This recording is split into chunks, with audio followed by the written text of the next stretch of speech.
సర్వశక్తుడైన యేసుక్రీస్తు ప్రశస్త నామంలో మీకు అందరికీ శుభాభివందనాలు తెలియపరుస్తున్నాను. ఇజ్రాయెల్ దేశానికి, ఇరాన్కి, అమెరికాకి మధ్య జరుగుతున్నటువంటి యుద్ధము రాబోతున్న హర్మగిద్దోన్ యుద్ధానికి ముంగుర్తుగా ఉందనే విషయాన్ని మనం మర్చిపోకూడదు. ఇది మూడవ ప్రపంచ యుద్ధానికి దారితీస్తుందని చాలామంది విశ్లేషకులు తెలియజేస్తున్నారు. రీసెంట్గా అమెరికా దేశ ప్రెసిడెంట్ డొనాల్డ్ ట్రంప్ ఇరాన్కి ఒక అల్టిమేటం జారీ చేశాడు, ఒక డిమాండ్ చేశాడు, ఒక వార్నింగ్ ఇచ్చాడు. ఆ వార్నింగ్ ఏంటంటే స్ట్రైట్ ఆఫ్ హార్మూజ్ని కనుక మీరు ఓపెన్ చేయకపోతే భయంకరమైన రీతిలో దాడులు చేస్తాం, మీకున్నటువంటి పవర్ ప్లాంట్స్ మీద, పవర్ ఇన్ఫ్రాస్ట్రక్చర్స్ మీద దాడి చేస్తామని చెప్పి 48 గంటలు గడువిచ్చాడండి. ఆలోచన చేయండి, చాలా సివియర్ వార్నింగ్ అమెరికా నుంచి ఇరాన్ పొందుకుంది. 48 గంటల్లో వారు వాటన్నిటి కూడా వెనక్కి తీసుకురావడం ఇట్స్ హైలీ ఇంపాసిబుల్. నేను ఎప్పటి నుంచో చెప్తున్నాను, స్ట్రైట్ ఆఫ్ హార్మూజ్ అనేటువంటిది మూడవ ప్రపంచ యుద్ధానికి కారణమవుతుంది, హర్మగిద్దోన్ యుద్ధానికి కారణమవుతుందని దేవుని లేఖనం సెలవిస్తుంది. యెషయా గ్రంథము 34వ అధ్యాయం 6వ వచనాన్ని జాగ్రత్తగా చదివితే, బొస్రాలో యెహోవా బలి జరిగించును. బొస్రా అనే మాట చాలామంది బైబిల్ పండితులు అభిప్రాయపడుతున్నటువంటి అంశం ఏంటంటే, బొస్రా అంటే is nothing but straight of Hormuz. Straight of Hormuz అనే ప్రాంతాన్ని బొస్రా అని పిలిచారు. అక్కడి నుంచి బలి ప్రారంభించబడుతుందట, అక్కడి నుంచి యుద్ధం ప్రారంభించబడుతుందట. ప్రపంచ దేశాల్లో కలవరం తీసుకొచ్చేటువంటి ప్రాంతం బొస్రా అయితే, నేడు ఎగ్జాక్ట్లీ అదే పరిస్థితి మనం చూస్తున్నాం. బొస్రాలో ఉన్నటువంటి స్ట్రైట్ ఆఫ్ హార్మూజ్ నుంచే అసలు సమస్య ప్రారంభించబడుతుంది. ప్రపంచవ్యాప్తంగా ఇప్పుడు యుద్ధం అనేది అన్ని దేశాలకి పాకిపోయింది. దేని ద్వారా తెలుసా? స్ట్రైట్ ఆఫ్ హార్మూజ్ ద్వారా. ఆ జలసంధిని ఎప్పుడైతే ఇరాన్ క్లోజ్ చేశారో, వాస్తవానికి మిడిల్ ఈస్ట్లో ఉండేటువంటి ఆ యుద్ధం యూరప్ దేశాలకు కూడా పాకిపోయింది. ఎందుకంటే వారి వాణిజ్యాలన్నీ ఆగిపోయినాయి, వారి యొక్క వ్యాపారాలన్నీ కూడా ఆగిపోయినాయి. తద్వారా ప్రపంచవ్యాప్తంగా ఆయిల్ రేట్లు పెరిగిపోయినాయి. ఇదివరకు క్రూడ్ ఆయిల్ రేటు $76 ఉండేవి, కానీ ఇప్పుడు $110కి వెళ్ళిపోయిందంటే మీరు ఊహించండి. ప్రపంచం అంతా కూడా ఇంపాక్ట్ అవుతుంది. దేని బట్టి తెలుసా? Straight of Hormuz. ఈ స్ట్రైట్ ఆఫ్ హార్మూజ్ గురించి దేవుని లేఖనం చెప్తుంది ప్రవచనము. అక్కడి నుంచే బలి ప్రారంభించబడుతుంది, అక్కడి నుంచి యుద్ధం వస్తుంది, అది మూడవ ప్రపంచ యుద్ధానికి దారితీస్తుంది, హర్మగిద్దోన్ యుద్ధానికి దారితీస్తుందని చాలా క్లియర్గా దేవుని వాక్యం చెప్పింది. ఎంత ఒళ్ళు గగురుపాటు కలిగించే ప్రవచనం మీరు ఆలోచించేయండి. దేవుని లేఖనం ఎప్పుడైనా నిరర్ధకం అయిందా? ఆకాశము భూమిని గతించిపోతామో కానీ దేవుని లేఖనాలు ఎప్పుడు నిరర్ధకం కాలేదు. దేవుని ప్రవచనాలు అస్సలు నిరర్ధకం కావండి. దేవుని ప్రవచనాలు 100% యాక్యురేస్తో నెరవేర్చబడుతున్నాయి. యేసు ప్రభువు యొక్క మొదటి రాకడ గురించి 300 ప్రవచనాలు చెప్పబడితే ఎగ్జాక్ట్లీ 300 ప్రవచనాలు నెరవేర్పును మనం చూస్తాం.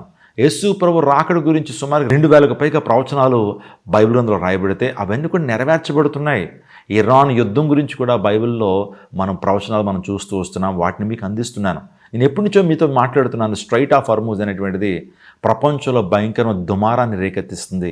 అది మూడో ప్రపంచ యుద్ధానికి, న్యూక్లియర్ వార్కి అది దారితీస్తుందని చెప్పాను. ఎగ్జాక్ట్లీ ఇప్పుడు అదే జరుగుతుంది.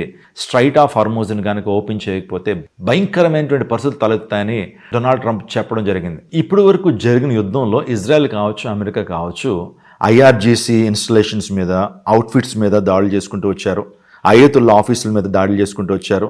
ఆ తర్వాత మిలిటరీ హెడ్స్ హౌసెస్ మీద, పోలీస్ హెడ్ హౌసెస్ మీద, పాలిటీషియన్స్ ఇంటి మీద దాడులు చేసుకుంటూ వచ్చారు. అంటే ఎవరైతే రెజీమ్కి సంబంధించినటువంటి వారి మీదే దాడులు చేసుకుంటూ వచ్చారు. కానీ ఎప్పుడైతే డొనాల్డ్ ట్రంప్ పవర్ ప్లాంట్స్ మీద దాడి చేస్తామని చెప్తున్నాడంటే, సామాన్య పౌరుల మీద, అంటే సివిలియన్స్ మీద ఎఫెక్ట్ చూపేటువంటి ఆ పరిస్థితి వస్తుందనే విషయాన్ని మనకు అర్థం చేసుకోవాలి. అమెరికా, ఇజ్రాయెల్ యొక్క టార్గెట్ పబ్లిక్ సివిలైజేషన్ ఇన్ఫ్రాస్ట్రక్చర్ మీద కాదు, రెజీమ్ మీదే పోరాటం. కానీ ఇప్పుడు మారిపోయింది, యుద్ధం యొక్క ఈక్వేషన్స్ మారిపోయింది.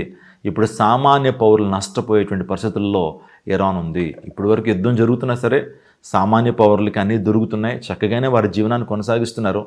ఎప్పుడైతే పవర్ ప్లాంట్స్ మీద ఎప్పుడైతే వారు దాడి చేస్తారో మొత్తం పవర్ కట్ అయిపోద్దండి. వారి ప్రాంతాల్లో ఎప్పుడైతే కరెంటు స్తంభించిపోతుందో, ప్రజలు చాలా ఇబ్బంది పడుతున్నప్పుడు గవర్నమెంట్ మీద తిరుగుబాటు చేస్తారు. లేకపోతే యుద్ధానికి కారణమైనటువంటి అమెరికా, ఇజ్రాయెల్ మీద వారు ఎంతో ఆయాసభావాన్ని పెట్టుకోవచ్చు. ఆ వ్యతిరేకత అనేది ఆ దేశంలో రావచ్చు, తద్వారా సివిల్ వార్కి కారణం అవ్వచ్చు.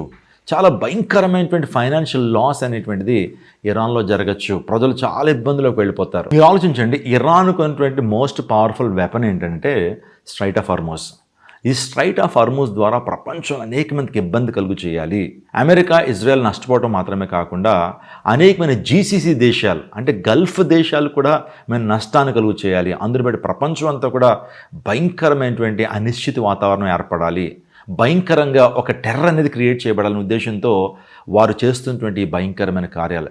IRGC అనేటువంటిది ప్రధానమైనటువంటి మిలిటరీగా ఉంది. ఇప్పుడు వాస్తవానికి ఇరాన్కి 2 రకాల సైన్యాలు ఉన్నాయి. ఒకటి జనరల్ ఆర్మీ, ఇంకోటి ఐఆర్జీసీ అలీ ఖమీనీ పక్షాన్ని పనిచేస్తారు. భయంకర టెర్రర్ని క్రియేట్ చేసేటువంటి ఆ సంస్థ అది. అనేక మంది ప్రాక్సీ టెర్రరిస్ట్ గ్రూప్స్ని ఏర్పాటు చేసుకుని ఇజ్రాయెల్ మీద కావచ్చు, ఆ తర్వాత ప్రపంచంలో భయంకర అలజడిని సృష్టించేటువంటిది ఐఆర్జీసీ అని మనకు తెలుసు. 3 కిలోమీటర్లు వైడ్ ఉండేటువంటి ఆ జలసంధి ప్రపంచంలో 30% చమురు, 30% ఆయిల్ అనేటువంటిది ఆ ప్రాంతం నుంచి అనేక ప్రాంతాలకు ఎక్స్పోర్ట్ అవుతుంది. అందులో చాలా ప్రధానమైనటువంటి జలసంధి. ఆ జలసంధిని క్లోజ్ చేయడం ద్వారా ప్రపంచంలో ఒక భయంకర అనిశ్చిత వాతావరణం తీసుకురావాలి, ప్రపంచంలో ఒక టెర్రర్ని క్రియేట్ చేయాలి, అన్ని దేశాలు ఇబ్బంది పడాలి. జీసీసీ దేశాలు ఉన్నాయి కదా, అది యుఏఈ కావచ్చు, సౌదీ అరేబియా, ఖతార్, బహ్రెయిన్, ఇలాంటి దేశాలు ఈ రోజున ఇరాన్ని ఏం చేయలేక, ఇరాన్ని ఏమి అనలేక, ఎందుకంటే అవి కూడా ముస్లిం దేశాలు కాబట్టి ఇరాన్ని ఏమి అనలేక అమెరికాని ఇజ్రాయెల్ని తిడుతున్నాయి. ఈ యుద్ధానికి కారణము ఇజ్రాయెల్ అని మాట్లాడుతున్నాయి. అసలు యుద్ధం ఎవరి ద్వారా వచ్చింది? 2023 అక్టోబర్ 7వ తారీఖున ఈ ఇరాన్ అనేటువంటి ఈ దేశము హమాస్ అనేటువంటి తీవ్రవాదుల్ని ఎంకరేజ్ చేసి 7,000 బ్యాలిస్టిక్ మిజైల్స్ని ఇజ్రాయెల్ దేశం ఎవరు పంపించారు? ఇరాన్ వారే. ఆ తర్వాత చుట్టూ ఉన్నటువంటి ఆ ప్రాక్సీ టెర్రరిస్ట్ గ్రూపులని ఎంకరేజ్ చేస్తూ వారికి ఫండింగ్ ఇస్తూ వారిని రెచ్చగొడుతుంది ఇరానే. ఒక హౌతీ కావచ్చు, ఒక హిజ్బుల్లా కావచ్చు, ఒక హమాస్ కావచ్చు, వీరందరూ ఇరాన్ ద్వారా పెంచి పోషించబడుతున్న సంస్థలు. ఎవరు ప్రారంభించారు? వాస్తవానికి ఇరానే ప్రారంభించింది. ఇప్పుడు ఇజ్రాయెల్ యొక్క ప్రధానమైన స్ట్రాటజీ ఏంటంటే, మరలా ఆ దాడి మా దేశంలో జరగకూడదు. ఆ దాడి మరలా మా దేశంలో జరగకూడదంటే మేము ముందుగానే వారి యొక్క ఆయిల్ ఫెసిలిటీస్ మీద, ఆ న్యూక్లియర్ ఫెసిలిటీస్ మీద దాడి చేయాలి. ఇరాన్ కనుక మేము కంట్రోల్ చేయకపోతే ఇజ్రాయెల్ దేశాన్ని టోటల్గా తుడిచిపెట్టేస్తారు. ఇరాన్కున్న భావజాలం ఏంటి తెలుసండి? బైబిల్ గ్రంథంలో అమాలేకీయుల భావజాలం. అమాలేకీయులు అనేటువంటి వారు ఇశ్రాయేలు మీద దండెత్తొచ్చారు. నిర్గమాకాండం 17 చదివితే రెఫీదీములోకి ఎప్పుడైతే దేవుని ప్రజలు దిగారో వెంటనే అమాలేకీయులు ఆ ప్రాంతానికి వచ్చి యుద్ధం చేయడానికి వచ్చినప్పుడు మోషే తన యొక్క సైన్యాధిపతి అయినటువంటి జాషువాకు చెప్తున్నాడు, యుద్ధానికి రంగం సిద్ధం చేయండి, నేను కొండ శిఖరం ఎక్కుతాను, యెహోవా చేతికర్రను పట్టుకుంటాను అని అన్నప్పుడు మోషే చేతులు పైకెత్తున్నప్పుడు ఇజ్రాయెల్ విజయం సాధిస్తున్నారు. చేతులు దించేస్తున్నప్పుడు ఇజ్రాయెల్ ఓడిపోతున్న టైంలో బుహూరు అహరోన్ అనేటువంటి వారు మోషే యొక్క చేతులను ఎప్పుడైతే పట్టుకోగానే ఇజ్రాయెల్ విజయం సాధించారు. అప్పుడు మోషే అనేటువంటి ఆ గొప్ప ప్రవక్త, గొప్ప దైవజనుడు అక్కడ బలిపీఠాన్ని పెట్టి యెహోవా నిస్సి అని పేరు పెట్టాడు. ఈ విషయం అందరికీ తెలుసు. అదే భావజాలం, అమాలేకుల భావజాలమే అలీ ఖమీనీలో కనబడుతుంది, ఇరాన్లో కనబడుతుంది. ఇస్రాయెల్ అనేటువంటి వారిని ఆకాశం కింద ఉంచకూడదు, ఇస్రాయెల్ అనేటువంటి వారు ఈ ప్రపంచంలో ఉండడానికి వీల్లేదు, ఇస్రాయేల్ యొక్క దేశ పట్టణం ఈ ప్రపంచ పట్టణంలో ఉండకూడదు అనేటువంటి కలలు కనేటువంటి వారు అమాలేకీయుల భావజాలం. ఒక మాట చెప్పాలి, అమాలేకీయుల ఆత్మ వీరిలో కనబడుతుంది. గమనించినటువంటి వారు వారి దేశాన్ని కాపాడుకోవాలి, వారి సరిహద్దులను కాపాడుకోవాలి, వారి ప్రజలను కాపాడుకోవాలి, వారి టెంపుల్ని కాపాడుకోవాలి. కాబట్టి ఖచ్చితంగా ఇరాన్ మీద దాడి చేస్తున్నారు. వారి యొక్క ప్రధానమైన స్ట్రాటజీ ఏంటంటే వారి భూభాగాన్ని కాపాడుకోవాలి. మరలా అక్టోబర్ 7 లాంటి దాడులు మరలా ఎప్పుడు జరగకూడదని వారు జాగ్రత్తలు తీసుకుంటున్నారు. ఇంకో ప్రాముఖ్యమైన అనాలిసిస్ ఏంటంటే స్ట్రైట్ ఆఫ్ హార్మోజ్ని 48 అవర్స్లో క్లోజ్ చేయడం అనేది ఇట్స్ హైలీ ఇంపాసిబుల్. ఎందుకంటే ఇరాన్ ఆల్రెడీ ఒక సిస్టమ్ని అక్కడ బిల్డ్ చేసింది. 48 అవర్స్లో నేవల్ ఫోర్సెస్ వెనక్కి తీసుకురావడం కావచ్చు, మిజైల్ సిస్టమ్ని వెనక్కి తీసుకురావడం, కమ్యూనికేషన్ జామర్స్ని తీసివేయడం అనేది it's highly impossible. More over ఇజ్రాయెల్తో యుద్ధం చేస్తున్నారు, చాలా బిజీగా ఉన్నారు. ఈ టైంలో 48 గంటల్లో వాటిని కూడా వెనక్కి తీసుకురావడం, జామర్స్ని తీసేయటం, అక్కడ వాటర్ మైన్స్ పెట్టారు, ఆ వాటర్ మైన్స్ని తీసేయటం, ఆ జలసంధిని క్లియర్ చేయటం అనేది ఇట్స్ హైలీ ఇంపాసిబుల్. ఈ టైంలో ఇరాన్కి కూడా తెలుసు, అమెరికా కూడా తెలుసు 48 గంటల్లో దాన్ని క్లియర్ చేయలేమని. ఎందుకు అమెరికా ఇరాన్ని 48 అవర్స్లో స్ట్రైట్ ఆఫ్ హార్మోజ్ని ఓపెన్ చేయమన్నారు? 48 అవర్స్లో ఓపెన్ చేయడం ఇట్స్ హైలీ ఇంపాసిబుల్ అయినా సరే అమెరికన్ ప్రెసిడెంట్ ఎందుకు అలా అన్నాడో తెలుసండి. అమెరికా దగ్గర ఒక ఎజెండా ఉంది.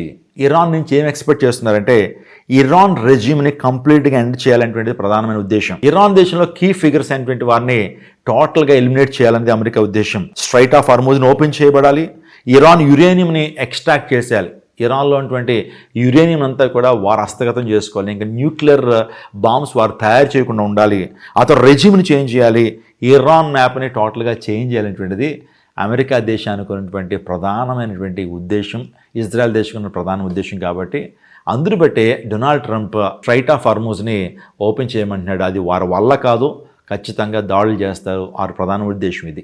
అక్కడ ఖచ్చితంగా ఇరాన్ మ్యాప్ మారిపోవాలి. టెర్రరిస్టిక్ భావజాలం కలిగినటువంటి వారందరూ కూడా ఏరిపారేస్తున్నారండి. మీకు విషయం తెలుసా, అమెరికన్ గవర్నమెంట్ అంటే డొనాల్డ్ ట్రంప్ ఆల్రెడీ ఇరాన్లో ఒక అనౌన్స్మెంట్ చేశారు. ఎవరైతే ప్రధానమైన వ్యక్తులు ఉన్నారు ఇరాన్ దేశంలో వారి పేర్లు అనౌన్స్ చేసి వారి యొక్క ఆచూకీ, వారి యొక్క అడ్రస్ మాకు తెలియజేస్తే $5 million, $10 million ఇస్తామని వారు ఆల్రెడీ అనౌన్స్ చేయడం జరిగింది. ప్రజల్లో చాలామంది ఇన్ఫర్మేషన్ ఇస్తున్నారట. అంటే చాలామందికి వారి యొక్క ప్రభుత్వం నచ్చనిటువంటి వారు ఇస్తున్నారు. ఒక్కొక్కరిని ఏరు పారేస్తున్నారు, ఒక్కొక్కరిని టార్గెట్ చేసి చంపేస్తున్నారు అమెరికన్ సోల్జర్స్, ఆ తర్వాత ఇజ్రాయెల్ గవర్నమెంట్. ట్రంప్ కావాలనే ఈ డిమాండ్ చేశాడు. ఎందుకంటే డొనాల్డ్ ట్రంప్కి ఒక రీజన్ కావాలి. మేము ఆల్రెడీ టైం ఇచ్చాం, 48 hours ఇచ్చాం, వారు వినలేదు, అందుని బట్టి ఇవి బ్లాస్ట్ చేసాం, లేకపోతే ఈ కార్యలు చేసామని ప్రపంచానికి చెప్పుకోవడానికి డొనాల్డ్ ట్రంప్ దగ్గర కారణం కావాలి. కాబట్టి ఇవన్నీ కూడా మూడో ప్రపంచ యుద్ధానికి కారణమవుతున్నాయి. ఇప్పుడు ఇరాన్కి సంబంధించినటువంటి దేశాలు, అది జీసీసీ, వాస్తవానికి ముస్లిం దేశాలన్నీ కూడా అమెరికా మీద ఖచ్చితంగా యుద్ధాన్ని ప్రకటిస్తాయి.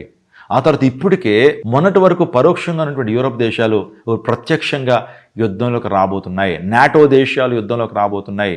వారి యొక్క ఆర్మీని ఆ భూభాగంలో పంపించబోతున్నారు. అంత మాత్రమే కాదు, నిన్న మొన్నటి వరకు జీసీసీ దేశాలకి మనం రికవర్ అయిపోవచ్చులే, మనకేంటని అనుకున్నారు. కానీ ఆ జలసంధి ద్వారా, ఆ ట్రేడ్ అంతా పడిపోవటం ద్వారా, ప్రపంచవ్యాప్తంగా అనిశ్చిత వాతావరణం ఏర్పడటం ద్వారా వారు కూడా రికవర్ అవడానికి కొన్ని సంవత్సరాలు పట్టేస్తుందండి. ఇప్పుడు వరకు ఆయిల్ రేట్లు పెరిగిపోయినాయి. అక్కడి నుంచి ఆయిల్ అనేది ఎక్స్పోర్ట్ అవ్వట్లేదు. దుబాయ్ కావచ్చు, యుఏఈ కావచ్చు, సౌదీ అరేబియా కావచ్చు, బహ్రెయిన్ కావచ్చు, ఖతార్ కావచ్చు, ఈ దేశాలను కూడా ఆర్థికంగా చాలా చతికిలు పడ్డాయి, ఆర్థికంగా చాలా వెనుకంజలోకి వెళ్ళిపోయినాయి.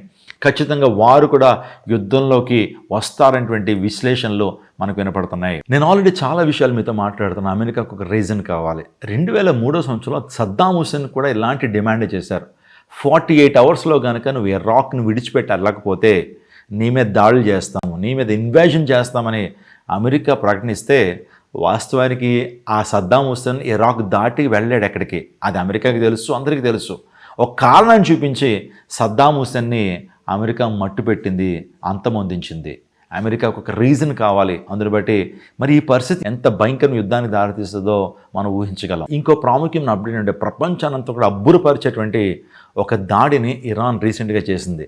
ఆ దాడి ఎక్కడంటే డియోగా గార్షియా అనేటువంటి ఒక మిలిటరీ బేస్, ఒక ఐలాండ్లో ఆ యొక్క భయంకరమైన దాడి చేశారు. ఇరాన్ నుంచి సుమారుగా 4200 కిలోమీటర్లు, అది అంత దూరంలో ఉన్నటువంటి దాన్ని దాడి చేయగలిగారు. ఇప్పటి వరకు ఇరాన్కి అంత పొటెన్షియల్ లేదని అనుకున్నారు అందరూ.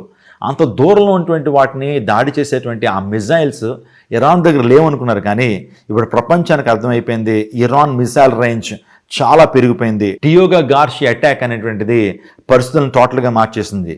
అప్పటి వరకు ఇరాన్కి అంత శక్తి సామర్థ్యాలు లేవనుకున్న ప్రపంచం ఇప్పుడు తెలుసుకున్నారు. Long distance missile firing capacity ఇరాన్కు ఉందనేటువంటి విషయం ప్రపంచానికి అర్థమైంది. యూరప్ కూడా ఈ వార్లో ఎంటర్ అవడం తప్ప వేరే ఆప్షన్ లేదనేటువంటిది కనిపిస్తూ ఉంది. ఇప్పటికే ట్రంప్ గవర్నమెంట్ యుద్ధం చేయడానికి ఇంకా ధనాన్ని అడుగుతానే ఉంది. $200 బిలియన్ అడిగింది. అంటే మీరు ఊహించండి, రోజుకి అమెరికా ఇరాన్ మీద యుద్ధం చేయడానికి $1 బిలియన్ ఖర్చు పెడుతుంది. అంటే $200 బిలియన్ అడిగిందంటే అర్థం ఏంటి? సుమారుగా 200 రోజులు ఇంకా యుద్ధం చేద్దామనేటువంటి ఆలోచనలు ఉన్నారు. ఖచ్చితంగా ఇది మూడో ప్రపంచ యుద్ధానికి దారితీయచ్చు. ఇరాన్ పక్షాన ఆల్రెడీ చైనా పనిచేస్తుంది, ఇరాన్ పక్షాన ఆల్రెడీ రష్యా పనిచేస్తుంది, ఆ తర్వాత నార్త్ కొరియా పనిచేస్తుంది, పాకిస్తాన్, ఇలాంటి గల్ఫ్ దేశాలన్నీ కూడా ఇరాన్ పక్షానికి వస్తున్నాయి. ఇజ్రాయెల్ మీదకి దాడులు చేయడానికి ముందుకు రాబోతున్నాయి. అందుని బట్టి మూడో ప్రపంచ యుద్ధానికి దారి తీయచ్చు. నేను చెప్పాను, బైబిల్ ప్రవచనం కూడా, బైబిల్ పండితులు కూడా చెప్తున్నారు, స్ట్రైట్ ఆఫ్ హార్మూజ్ అనేటువంటిది మూడో ప్రపంచ యుద్ధానికి దారి తీయచ్చు అని మనం ముందు వీడియోలో మాట్లాడుకున్నాం. ఇప్పుడు ఆ యొక్క కార్యం నెరవేర్చబడతా ఉంది, ఆ ప్రకటన నెరవేర్చబడతా ఉంది. ట్రంప్ వాస్తవానికి ఇలాంటి డిమాండ్ చేస్తాడని, ఇలాంటి అల్టిమేట్ అని జారీ చేసి 48 hours క్లోజ్ చేయండి అని చెప్తాడని ఎవరు ఊహించలేదు. మరి ఇది ఎటువంటి పరిస్థితులు దారితీస్తుందో మనం ఊహించలేం. మూడో ప్రపంచ యుద్ధానికి దారితీర్చినటువంటి అనుమానాలు చాలామందికి ఉన్నాయి. ఈ యుద్ధం అర్మగెద్దోన్ యుద్ధానికి అది ముంగుర్తుగా ఉందనే విషయాన్ని జ్ఞాపకం చేస్తున్నాను. ఇంకా అనేకమైన అప్డేట్స్ మీకు ఇవ్వబోతున్నాను. బైబిల్ లేఖనాల్లో రాయబడిన అనేకమైన మర్మాలు, బైబిల్ లేఖనాలు అనేక ప్రవచనాలు తదుపరి వీడియోలో మీకు ఇస్తాను. Stay tune. అందరూ కూడా ఈ ఛానల్కి స్టే ట్యూన్ అవ్వండి. ఇంకా ఈ ఛానల్ని సబ్స్క్రైబ్ చేసుకోకపోయినట్లయితే ఇప్పుడే సబ్స్క్రైబ్ చేసుకోండి, లైక్ చేయండి, మీ యొక్క కామెంట్స్ మాకు తెలియచేయండి. తద్వారా మీ అభిప్రాయాలు తెలుసుకుని కొన్ని వీడియోస్ చేయడానికి అవకాశం ఉంటుంది. దేవుడు మిమ్మును, మీ కుటుంబాలను దీవించును గాక. దేవుడు మన భారతదేశంను దీవించును గాక. ఆమేన్.